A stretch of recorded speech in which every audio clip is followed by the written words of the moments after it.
When I'm photographing animals, I get to connect with them. I have that fear of missing out on that perfect, funny, silly, unique shot. Yeah, it's just one of those things where they just connect, and a lot of times it has to do with the eyes. Just that really cool look of that animal looking right at me, and you can see the detail of their eyes, and there's that connection you have with it. My name is Greg Murray. I'm a lifestyle and commercial animal photographer, and we're at my Cleveland, Ohio studio.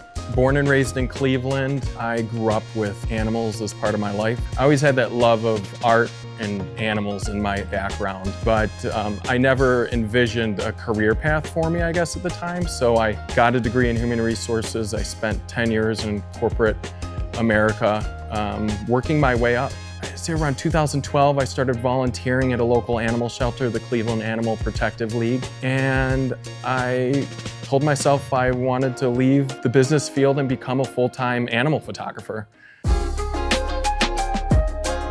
Today we photograph Friggy, the deaf pit bull rescue. He's a unique pit bull type dog, a very resilient, smart, a loving one, and I knew I had to photograph him today. And then there's Tommy. One thing I love about him is he's such a playful dog. He's one of the highest jumping dogs I've ever worked with. He's the type of dog that when he gets in the air, he makes just the funniest, craziest movements with his body.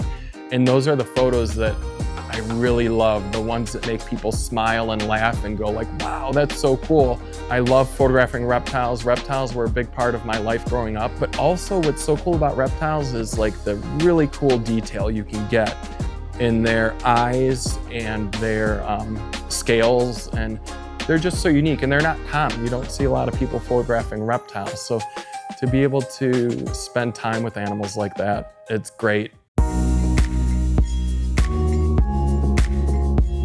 Pit bull type dogs are without a doubt my favorite breed, and I love all dogs, I love all breeds, mixes, mutts, whatever. I do have a deep connection with pit bull type dogs. I was born and raised in Cleveland, Ohio. I think that plays a big role. We are an underdog city. Growing up in a underdog, gritty, Midwestern city, and then when I started working at the shelter and volunteering as a photographer at the Cleveland APL around 2012, I didn't know much about pit bull type dogs. And I realized all the dogs here are these pit bull type dogs. And then I started doing all this research. When I moved back to the city I grew up in 2014, Lakewood, Ohio, I realized they had a ban on pit bull type dogs that they instituted in 2008. And my wife and I spoke at the time, and when we moved back to Lakewood, we were like, well, let's just see what we can do to help get rid of it. I always say all dogs are individuals and deserve to be treated as such. So you're gonna have dogs of all different shapes, sizes, and breeds that could have issues. And it's unfair to label one type of dog as a problem dog. I have pit bull type dogs in here on a weekly basis. They're wonderful. Some are nervous, some are scared, some have had rough past, but I love connecting with them. In 2018, with the help of hundreds of people, we ended our city's ban, and it was one of the most satisfying things. And now, when I walk around my city where I live in Lakewood, to this day, I see a pit bull type dog that I've never seen before. It brings me so much joy. And I'm thankful for my publisher that they entrusted in me to make a book, Pit Bull Heroes, to travel the country and photograph amazing pit bull type dogs. Out of all my books, that was the one that I'm most proud of. To share those close to 50 dogs and their stories, it meant the world to me to be able to make that book. I shoot with a Canon R5. It's 50 megapixel camera, and having such a large photo allows me to really, depending on the situation, crop. That large file size is like key for me.